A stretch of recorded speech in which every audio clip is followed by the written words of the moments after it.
protéger son concubin. Au décès de son compagnon, la loi ne reconnaît aucun droit au concubin survivant. Il est considéré comme un tiers à la succession. Il reste certes possible de remédier à une telle situation en lui léguant des biens par testament, mais il faut avoir à l'esprit que ce legs ne devra pas porter atteinte à la part des héritiers réservataires s'il y en a. Ainsi, si le testateur a un enfant, qu'il soit commun ou d'une précédente union, il ne peut léguer au plus que la moitié de son patrimoine à son concubin. Avec 2 enfants, il ne pourra léguer au maximum que le tiers de son patrimoine. Et avec 3 enfants ou plus, son concubin ne pourra recevoir par legs que le quart de son patrimoine au maximum. Autre bémol important, le compagnon survivant devra acquitter 60% de droits de mutation sur les biens transmis. Il faut préciser par ailleurs que si un des concubins est propriétaire du logement du couple, le concubin survivant n'aura aucun droit dessus. D'où l'importance toujours de prévoir par testament un droit de jouissance du logement, même temporaire, en sa faveur afin de lui laisser le temps de s'organiser après le décès.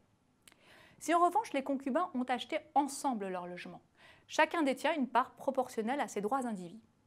Au premier décès, si aucune disposition n'a été prise, le survivant se retrouve donc en indivision avec les héritiers du défunt. Une situation qui peut s'avérer compliquée en présence d'enfants d'une autre union ou encore s'il s'agit des pères et mères, voire des frères et sœurs du défunt. En insérant dans l'acte notarié d'acquisition une clause dite de tontine, le bien acheté à 2 revient dans son intégralité au survivant des 2 concubins, sans que les héritiers ne puissent revendiquer aucun droit sur ce bien. Pour le concubin, il restera toutefois un inconvénient à surmonter, acquitter les droits de succession sur la part qu'il reçoit dans le cadre de la tontine. Il est donc impératif d'anticiper les droits qui seront à payer, par exemple via une assurance vie à son nom. L'autre alternative envisageable est le démembrement croisé de parts de sociétés civiles immobilières. Avec ce montage juridique, une SCI est créée. Le couple détient des parts sociales au prorata de son apport dans le capital de la société. Ensuite, chacun conserve la moitié de la nue propriété et consent à l'autre par testament l'usufruit sur sa part.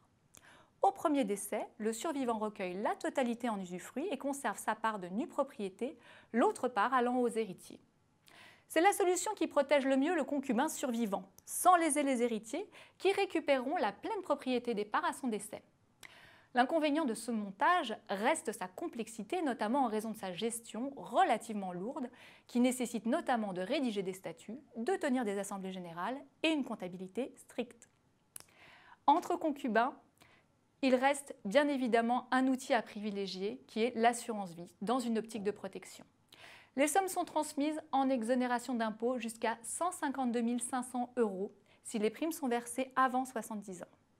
La seule limite est la suivante, les primes versées ne doivent pas être disproportionnées par rapport à vos capacités financières.